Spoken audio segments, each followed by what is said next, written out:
You might say that Guillermo Pons is a scientific monster hunter, even though he thinks that term, monster, never really captured his subjects right. So they are regular animals that have gone through different developmental processes that would end up building a body that is not what you expect. What this researcher based in Madrid, Spain actually loves is the oddly amazing animals. After all, he studies two-headed worms. We have these worms that are usually regular worms, like with one head and one tail, and that's normal, but sometimes they may have two heads or two tails. And on the other side, there are worms which have one head and many tails always. Officially, he looks at bifurcated annelids, things like earthworms that have come out of their larval stage with two heads, or spontaneously sprouted two tails, or some other combination of mixed up appendages.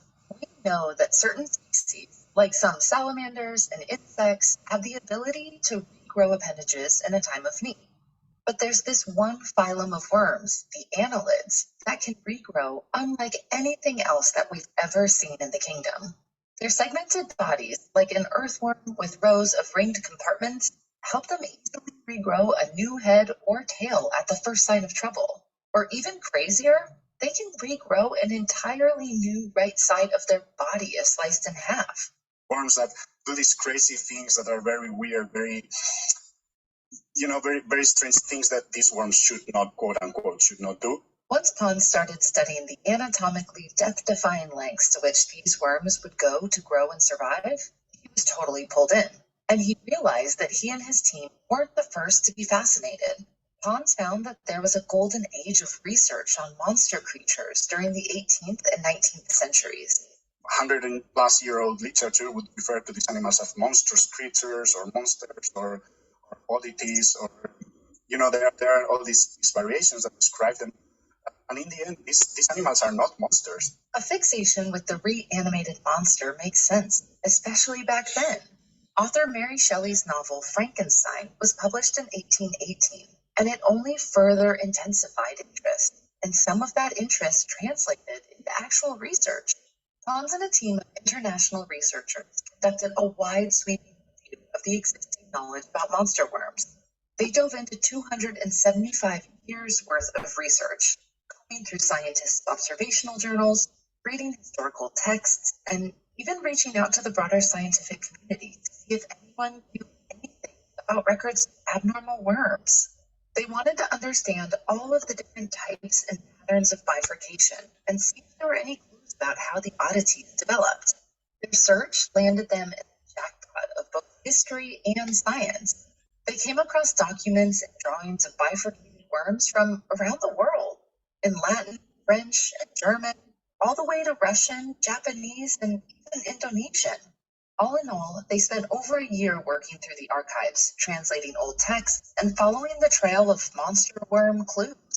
What they learned is that bifurcation in worms has been observed in over 60 species of worms across the annelid family tree.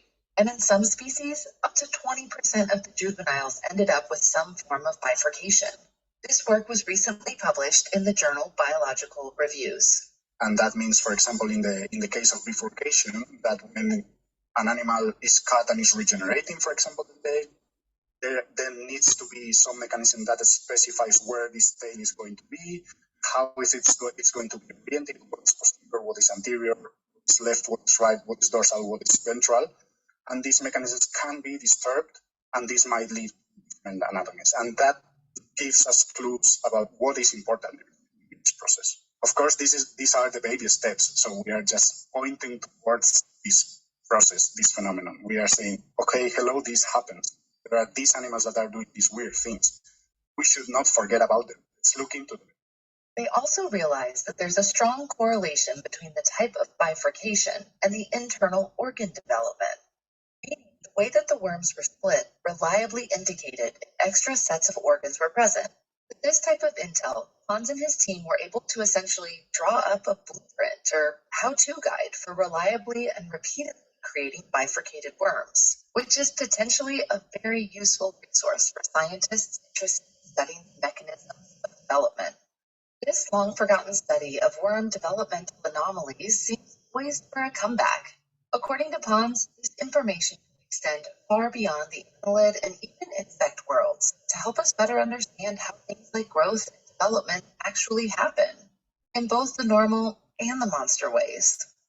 In a sense, we are now following this trend that they started then, studying these animals to try to understand bigger pictures in nature. Usually, development leads to a certain way, to a certain point, of a development that ends up anatomy that's more or less conserved, but sometimes doesn't. That can teach us something about developmental processes, and that's interesting.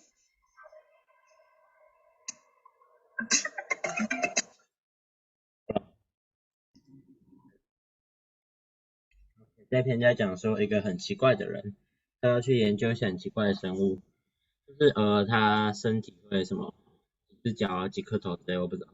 然后后来他就说好像是要研究他就是要找一些其他国家对于这种生物的记录，然后他找了很久，其他国家也都没有。然后他是印度人，他们国家好像之前有一些研究报告吧，反正他就是找，然后什么记录之类的，反正我一直听到 records， 然后后面差不多，后面我发呆。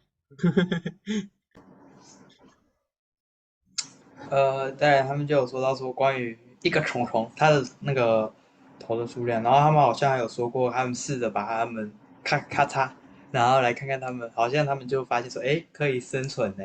然后后来他们好像也有在其他国家发现各种国家发现这种虫之类的，